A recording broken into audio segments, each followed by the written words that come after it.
Hello guys, আসসালামু আলাইকুম। এখন আপনাদেরকে দেখাবো আমি রংপুর রেল স্টেশনের পাশে একটি বড়াই গাছ আছে। বড়াই গাছে প্রচুর পরিমাণে বাবুই পাখি দিয়ে ভরা এবং পাখিগুলো দেখতে অনেক সুন্দর লাগতেছিল। তাই আমি একটা ভিডিও বানাইলাম আর আপনাদেরকে দেখানোর জন্য।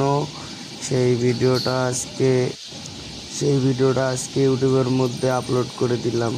প্রত্যেক দিন সন্ধ্যাবেলার আগেই এখানে বাবুই পাখিগুলো সবগুলো একত্রিত হয় এবং সব পাখির চেঁচামেচিতেই ওই জায়গার মনোরম পরিবেশ তৈরি হয় এবং সবাই এখানে ভিড় জমায়।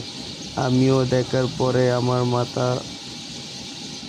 ঘুরে মাথা ঘুরে গেছে যে এত পরিমাণে পাখি এখানে যে বলার মতন নয়। এখানে পাতা যতগুলো আছে মনে হয় পাখিও অতগুলোই আছে। তা আপনারা দেখার জন্য এখানে আসবেন।